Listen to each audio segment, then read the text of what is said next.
Tanah Datar ni, saya nak kongsikan sedikit info dengan anda semua. Dekat belakang saya ni, ini bukan calang-calang bangunan tau. Inilah Museum Bustanil Arifin, tempat di mana kita akan menelusuri kisah hidup seorang tokoh besar Minang yang penuh jasa.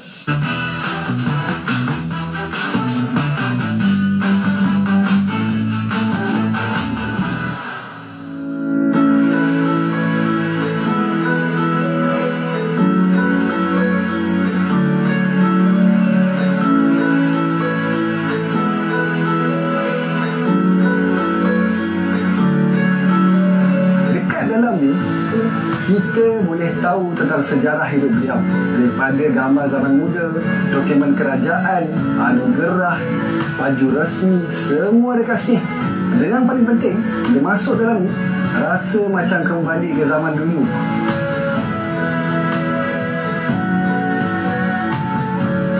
Di sini kenapa ukuran biliknya kecil ada artinya? Ini memberi isyarat atau motivasi kepada seorang suami supaya dia rajin cari uang buatkan rumah ke anak isterinya. Jadi biasanya dalam bilik itu cuman ayah, ibu dan anak yang umurnya di bawah 5 tahun. Anak lelaki umur 10 tahun ke atas dia tak tidur makan air. Dia akan tidur di surau. Surau dia akan belajar pendidikannya, agamanya. Maka timbullah sistem merantau di Minangkabau.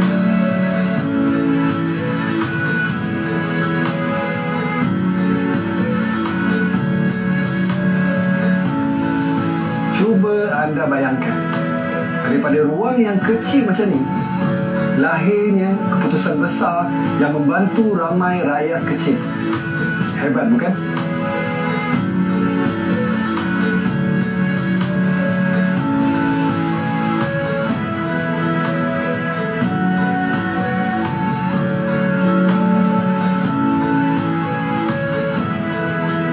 Melawat tempat macam ni membuatkan saya sedar, orang hebat tak semestinya berasal dari kota besar, tapi dari kampung, nilai adat dan semangat untuk berbakti.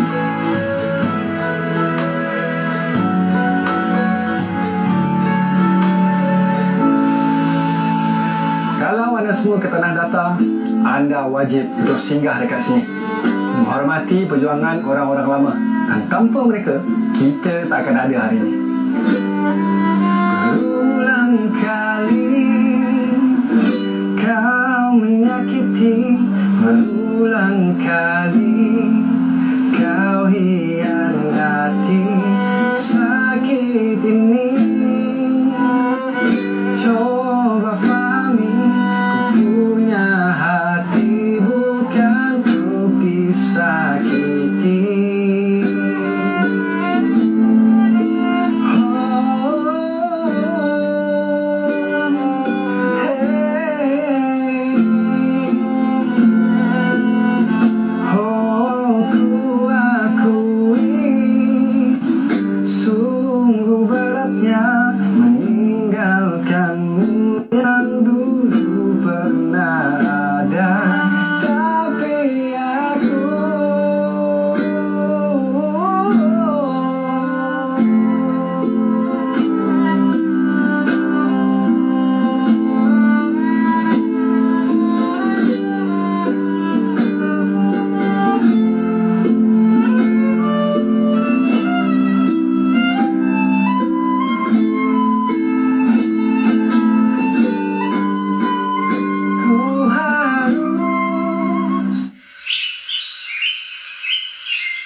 Sungguh jauh di kau pergi, berpisah untuk selamanya. Tiada lagi senyum mesra dan gurau senda.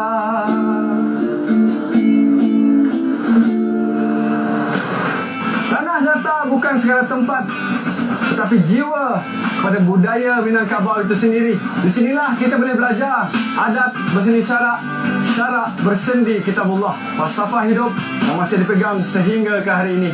Saya sangat bersyukur dapat menyelami budaya mereka walaupun sekejap. Orangnya yang ramah, makanan yang lazat, dan budayanya yang luar biasa kaya. Teruskan bersama dengan saya, Justin Fizul, dalam vlog pencinta filem dari skrin kita ke skrin dunia.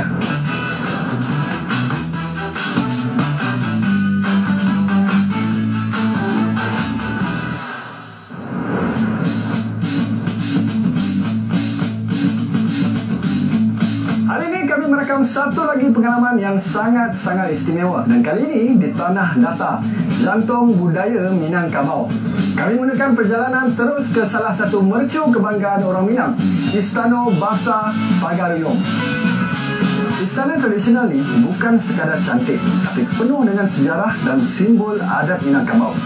Rasa macam melangkah masuk ke zaman raja-raja lama, lengkap dengan pakaian tradisi dan seni bina yang halus.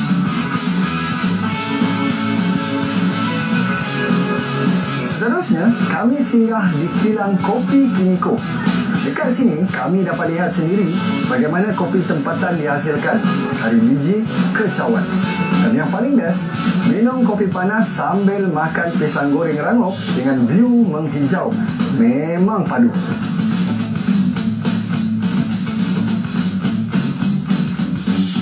Kami sempat juga berhibur santai, basking akustik ringan di hadapan museum. Muzik, sejarah dan alam adalah kombinasi yang cukup indah untuk menutup hari kami di Tanah Datar. Tanah Datar bukan sekadar tempat. Ia adalah cerita, rasa dan jiwa. Terima kasih kerana ikut pengambaraan saya pada hari ini.